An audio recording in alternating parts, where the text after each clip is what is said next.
let's talk SummerSlam. So we got WWE SummerSlam. That's going to be coming up this weekend. I'm very excited for it. One of my favorite premium live events by WWE every single calendar year, man. And this go round, as far as it being a 2-night extravaganza, oh yeah, you can find it. Just not this year. just not this year. No, we're not doing a 2-night event this year. We're doing a 1-night event. SummerSlam is a 1-night event this year. Not sure how many of you guys are aware of that, but yeah, ain't no 2-weekend event. It's 1-night event. So SummerSlam going down Saturday, August 5th, Detroit, Michigan, Ford Field. Let's go. We're going to be able to blaze through this real quick. All right. So we got a SummerSlam Battle Royale. It's a TBC man Battle Royale joint. Oh shit, I gotta go with LA Knight, man. Come on. Can we have that good feel moment already? Right? I mean, many of us thought LA Knight for sure was gonna be Mr. Money in the Bank and everything, and that didn't pan out. I personally had no problem with Damian Priest being the winner. I know a lot of people were a bit salty about that, but hey, to each its own. Hopefully, in regards to this SummerSlam Battle Royale, little bit of a redemption arc and a nod from WWE to the fans, essentially saying, we hear you. You like LA Knight. Yes, this is our way of acknowledging we hear you, and we got some plans for the guy. Just have some patience with us here, but we got you. I got to go with LA Knight. Anything else, I could give 2 fucks about. So if it ain't LA Knight, I don't care. But that's my pick. I'm hoping that's the way that they're going to go here. Meanwhile, Ronda Rousey versus Shayna Baszler. It's a MMA rules match. I got to give WWE high marks, by the way, for the way that they went about the video package that they essentially debuted on Monday Night Raw, chronicling the history of the friendship, the deep personal friendship that Shayna and Ronda once had. I did not know that Shayna Baszler was named godmother to Ronda Rousey's kid. I never knew that. That's something that I do not recall ever hearing in an interview by both respected girls. And if it was covered in an interview, it sadly did not pick up enough traction from the typical suspects as far as wrestling sites go and all that. So I love the way this video package was put together, because the B-roll footage that they use, combine that with, really having these girls be able to, and I could tell that these girls had a lot of fun going into this shoot and filming all of this, because this was something that they could really sink their teeth into. This was something that they could really get behind. And the best programs I've said on this show for many years now are the ones that goes down with good friends, really good friends that's now essentially become bitter enemies. Now look, doesn't work for everybody, but you get the right combination of people, man, it sparks flying all over the place. And I could just tell that Ronda and Shayna had a really fun time just doing this stuff in front of the camera, being very candid and shooting from the hip, and so to speak, and all of that. I loved it. To hear that this is going to culminate in an MMA rules match and everything, I'm looking at that and I'm going, well, if we're really going to have a MMA, are we really going to go there? Are we really going to have an MMA rules fight? Right? Because you're just picturing how this is probably going to, right? It is going to be a straight up MMA rules match, but somebody is going to lose their freaking cool and they're going to go right for the wrestling moves. And then it's just pretty much, right? That's the typical, and there's nothing wrong with having that mindset, because it's what you're used to seeing from WWE and in the past. They get you with with one thing to reel you in, and then, right?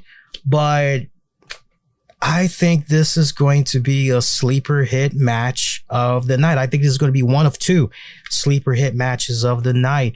And this really does feel as though it's going to be Ronda Rousey's big swan song from the WWE. Whether or not this is permanent or, that remains to be seen. But talk about a nice, very nice, kind gesture to do for a friend on your way out the door, which is essentially doing the honors to her and everything. I'm going with Shayna Baszler for the win on this one. I'm going with Shayna. I'm not going to waver.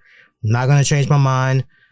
You can ask me a couple of days from now. By the way, all of these SummerSlam picks, I'm not fidgeting on. I'm firm, but as far as you're sure about this one, this particular one, I'm going with Shayna Baszler. Next up, Gunther defending the Intercontinental Championship against Drew McIntyre. I'm looking at Gunther retaining because whose Intercontinental title reign was it that Gunther just passed? I know that there's a graphic floating around on social media. I believe he just passed the Macho Man, Randy Savage. So if that is the case, then it's kind of one of those, because I'm looking at it right now for longest. Let me look here. I'm pretty sure it was Macho Man. I'm pretty sure it was Macho Man Randy Savage. Hang on here. Longest. Yeah, I got to put in IC. Give me a second here, guys. Because the whole point that I'm trying to make to this is whatever the next record is, which I think is right around Survivor Series, I'm looking at Gunther holding the championship. There we go. I've got the list now. All right, so Honky Man is 425 days. Pedro Morales is 425 days. Randy Savage was 414 days. And if I'm not mistaken, Gunther just passed Randy Savage. So the next one is Pedro. Yeah, honestly, I'm going to make a bold prediction here. And I'm going to say that Gunther is going to hold on to that title way past Pedro Morales. He's going to hold on to that bad boy probably until November, because November, which should be about Survivor Series time, he definitely would have passed the Honky Tonk Man's record. So, hey, Google, how long is Gunther's current Intercontinental title reign? See what Google says.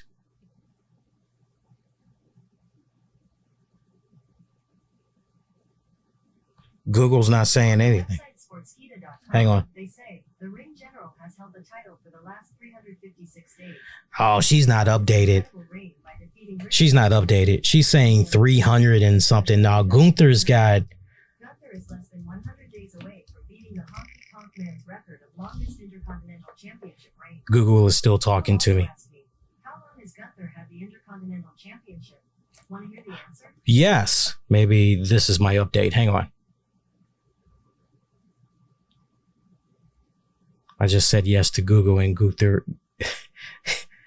Okay, so right now, yes, on July 30th, Gunther surpassed Randy Savage's 414-day reign. So he's now the third longest reigning Intercontinental Champion. Okay, so keeping that in mind, you take the whole month of August, right? That's essentially, let's see, 24, 34, 44, 44, about 45. So that's pretty much going to take you into September. So yeah, that's going to take you into September. And then if you want to add more insult to injury, September, the next WWE pay-per-view is going to be Payback. That's going to be on September 2nd. Let's see. So then after that, the next one is going to be Fastlane. Fastlane is going to be in October.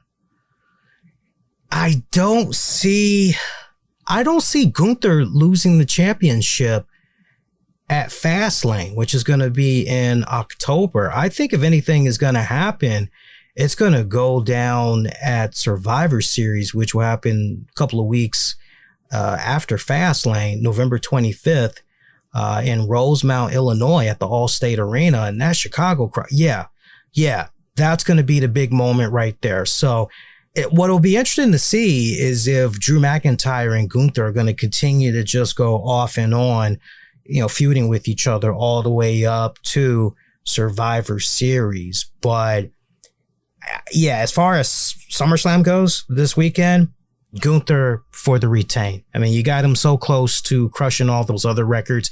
You might as well just go ahead and let him milk it. Let him go all the way to Survivor Series at this point. So I'm going to go with Gunther for the retain. Ricochet taking on Logan Paul one-on-one.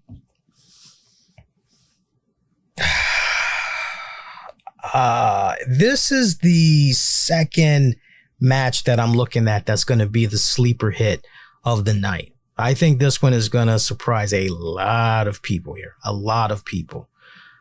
I'm going to go with Logan Paul. No particular reason why. I'm just going to go with Logan Paul. If I'm not mistaken, Logan Paul has been kind of short the last couple of times here. So, he needs to get a dub, I just feel, on this one. I mean, if it went to Ricochet, that's good too. But no, I'm gonna go with Logan Paul on this one. Asuka defending her women's championship against Charlotte Flair and Bianca Belair. Triple threat match.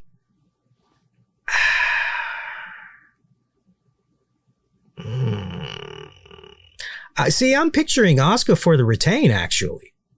I am picturing Asuka for the retain. What I can't quite figure out right now is who is she going to pick up the dub on? Is it going to be courtesy of Charlotte or is it going to be courtesy of Bianca?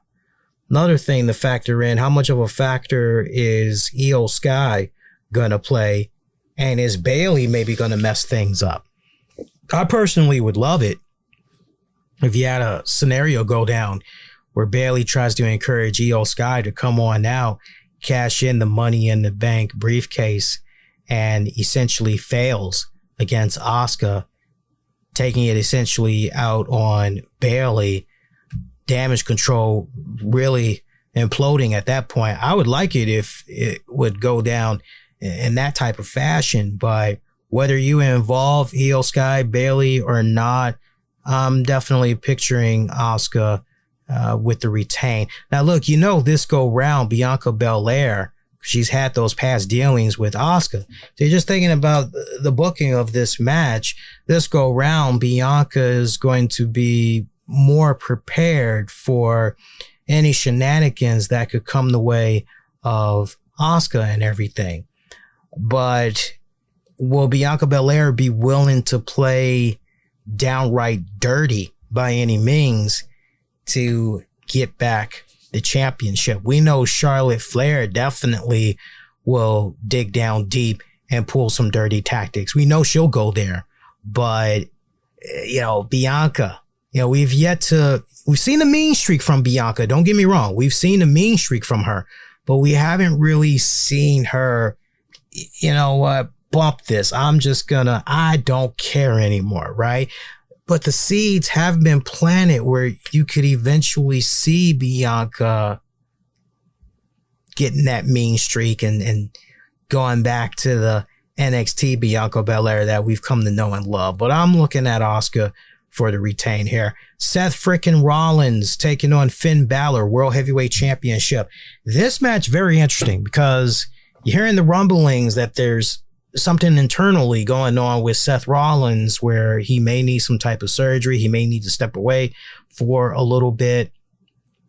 He's been very cryptic as of late. So keeping that in mind, I'm looking at this particular match and I can't help but say, is it maybe time? Is it maybe time to pull the trigger, especially since Judgment Day is such a hot commodity right now? You got a lot of things going on, very positive with that stable. Do we finally pull the trigger? Finn Balor has his true definitive moment as a world heavyweight champion. He finally gets the reign that he so rightfully deserves, right? Because sadly, injury had plagued him and everything. So it's one of those what would have been.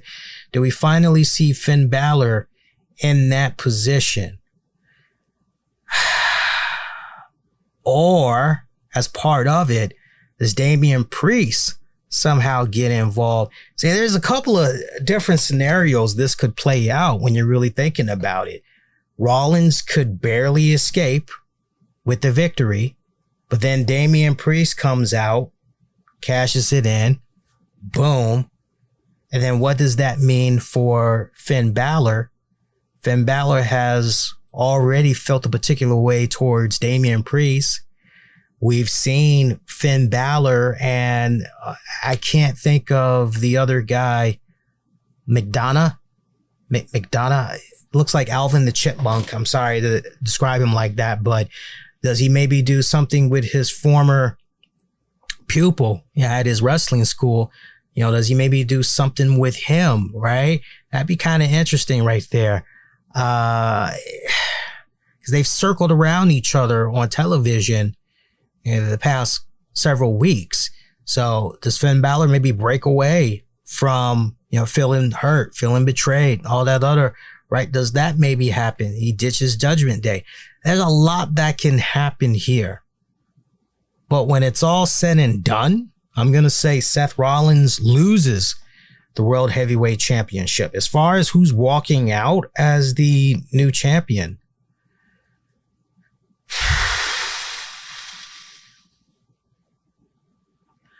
I am going to go,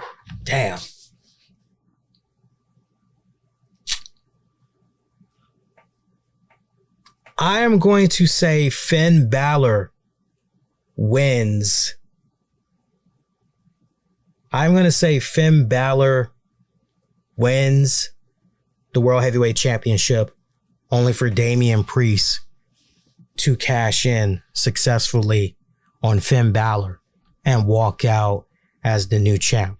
But no matter how you cut it, I'm looking at Damian Priest, your new champion. Cody Rhodes taking on Brock Lesnar, singles match.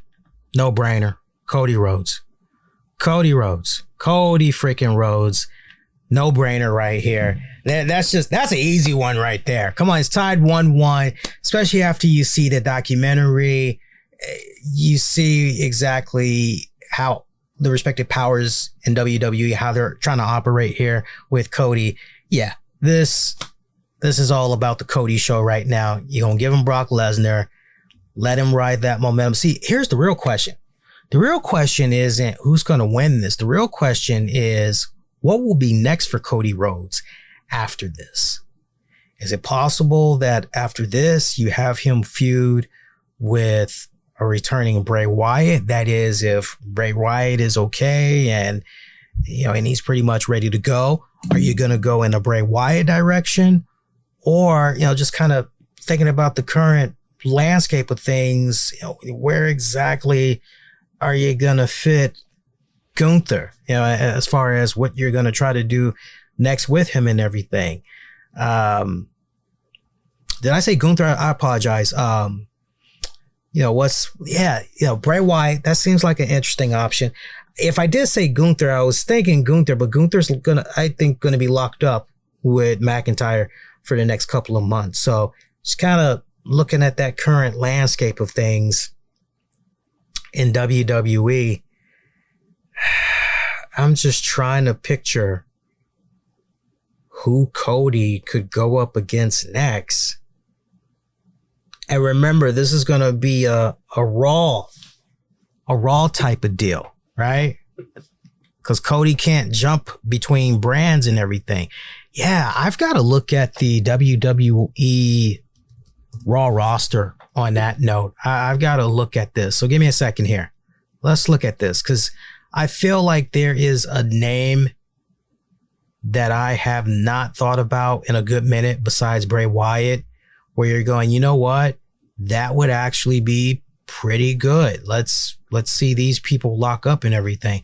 That's the sad part. You really don't have that many other marquee names that you could try and, like a Brock Lesnar. You feel where I'm coming from? You don't really have that going on. Let me see here. Just looking at the roster here. No. Because some people would go, well, maybe he goes after Damian Priest. I'm not seeing that. I'm not seeing that. Yeah, there's only one other name that's jumping out to me right now.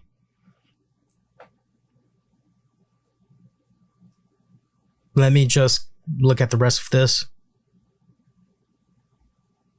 There's one other name that's jumping out to me. Actually, two. Under the right circumstances, it would be pretty badass. There's two names that's jumping out to me. You do the right type of story arc. Actually, three. There's actually three names that I'm looking at. And I think that is it. Hang on.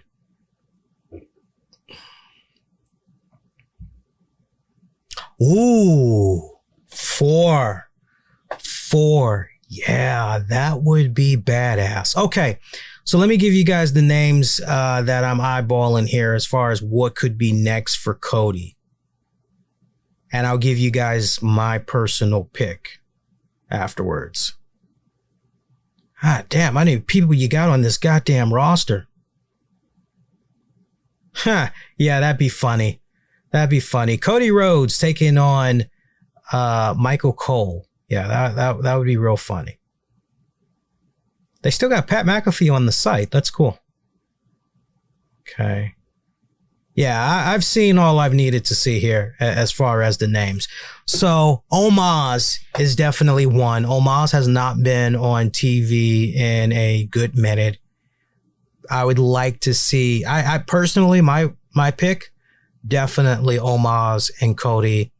MVP right there as the mouthpiece. That would be a nice back and forth for about a month worth of shows with those cats. That would actually be pretty damn solid. Another name that I'm looking at, it's a wild card, but Dexter Lumis.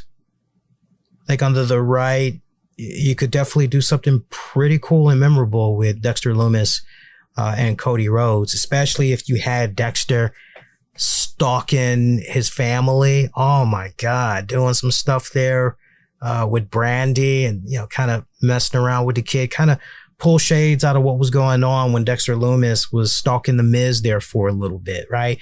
So it's definitely, but then the mystery becomes why? Why is he?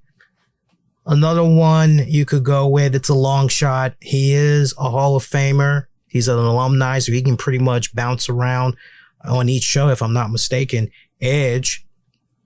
You could definitely do something with Edge.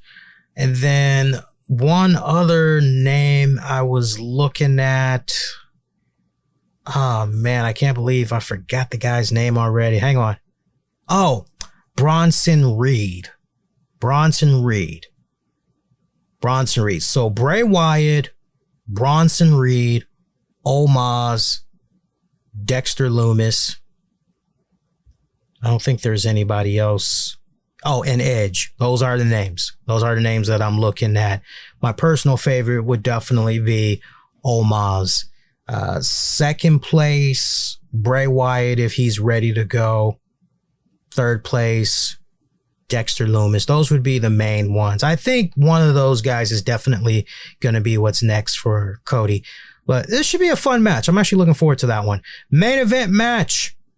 Tribal Combat for the undisputed WWE Universal Championship and recognition of Tribal Chief Roman Reigns defending against main event Jey Uso. By the way, as far as the audio that had played from the appearance that Paul Heyman and Roman Reigns made on ESPN. What was that, First Take?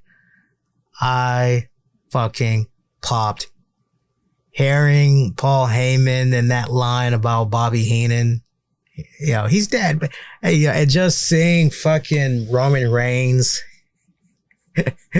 Roman Reigns just freaking losing it. He's breaking character and losing it. What do you guys call it? Corpsing, just losing it in the corner, but quickly rebounds and everything. Yeah, I saw that had a decent amount of people complaining and how dare Paul Heyman and you know, I just couldn't help but as an old school wrestling fan eat that up and go huge pop because I love the work of Bobby Heenan. I truly, truly did. And you guys that's been checking out the show for a long time, you all know how personal I took it with the fact that once his health was really in a serious decline, how WWE didn't try to recognize him while he was still alive, give him his respective flowers and everything. It was quite sad how WWE had treated him and all that, right? We could do all this stuff with Connor's Cure and all this other stuff, but, you know, Bobby Heenan fight for his life and, you know, it's obvious he's losing it and, you know, we can't recognize him. And this guy was still going around doing conventions and everything. You know, Paul Heyman thought the entire world of Bobby the Brain Heenan. He loved him, idolized him. So, you know, Bobby, if he was alive, he definitely would have loved that because he was all about pushing the envelope. And, you know, it's so funny because the majority of people that were complaining about Paul Heyman and everything, you know, you ask them, okay, well, what do you know about Bobby Heenan? What can you tell us about Bobby Heenan? Majority of these people wouldn't even be able to fucking tell you anything about Bobby Heenan. They wouldn't even be able to tell you who the fuck he managed and all of that shit. Okay. So that's the most hilarious thing about all of this from the people that are, you know, outraged and everything. But Bobby definitely would have loved what Paul Heyman had did there. I mean, hell, when you go back to the days of Bobby the Brain and Gorilla Monsoon on commentary or when they were hosting the WWF shows back in the day, pulling all kinds of ribs on one another. I mean, it was just, they were saying some of the most foul shit. You know, I remember as a kid, I used to be more interested in what Bobby and Gorilla were talking about than half the matches half the time because they just seemed so freaking cool with their banter and everything. So that was some good shit. That was definitely some good shit. And then the way Paul just turned that right back onto, you know, he's the greatest because, you know, he's got the tribal chief and Roman Reigns and everything. Oh, I loved it. I loved it. Some type of factor of an individual is going to be involved here in this match. I mean, the Wild Samoans, they're pretty much up there in age, so we can pretty much forget about that. Rikishi has been kind of teasing off and on that, you know, maybe he would possibly be up for doing something, right? So physically, he could definitely still go. No mistake about that. He could definitely still go. Whether or not something is going to be involved here, there's going to be some type of shenanigan that's going to go down here in this one. I'm most curious how Solo Sikoa is going to be operating in this one. I'm curious if Solo Sikoa is, okay, this is supposed to be tribal combat. I can't help but wonder if he's really going to stand by and allow for Roman Reigns at whatever levels that the champ needs to go to get the job done. If Solo is going to not make his presence felt, or if Solo's going to be like, yeah, Roman, you're not going to win it this way. Not with all this that's on the line. You got to go do it the right way for once. I'm very curious how, because that would be a very interesting dynamic for Solo to be operating here. I'm not seeing any any situation where Solo goes face. I'm not even suggesting that. You know, he just kind of comes off as that type of person that, nah, man, with all this that's on the line, you got to do business the right way here with this one, right? So I'm curious how that's going to pan out, but see something going down. Somebody, I'm not seeing Jimmy. Some people brought up the idea of Jimmy maybe costing Jay the opportunity. Not seeing that one, because follow the story arc. All these months that Jimmy was trying to get Jay on the same page, and you know how long it took for that to happen, and now all of a sudden we're gonna have Jimmy just flip the script like that. Yeah, not seeing that go down. So if you don't have Rikishi being involved in this, I'm not really sure, right? But I'm going with Roman Reigns for the win. He's going to retain on this one. All right, one more time, taking it from the bottom, working our way to the top. SummerSlam Battle Royal, LA Knight. Shayna Baszler over Ronda Rousey in that MMA rules match. Gunther retaining the IC title over Drew McIntyre. Logan Paul over Ricochet. Asuka retaining the Women's Championship in a triple threat. Finn Balor winning the World Heavyweight Championship, but only for Damian Priest to cash in, walk out as the new World Heavyweight Champion. Cody Rhodes picking up the win on Brock Lesnar, but what is next for Cody is the next question. I've already chimed the light on that one. And in your main event, Tribal Combat for the Undisputed Universal Championship, Roman Reigns over Jey Uso. 8 matches on the card for this year's SummerSlam, which is one night. I welcome that. It's nice to not have to come back, you know, for 2 consecutive nights. And I honestly, I miss the days when it was just one event, not a 2-night extravaganza. So I definitely welcome this. Honestly, I felt it wasn't needed. Sure, WWE might have been bringing in a little bit more revenue within reason and everything, but I like it better when it's just one night and everything. You got to get back into this respective schedule anyway, especially now that everything is back to normal.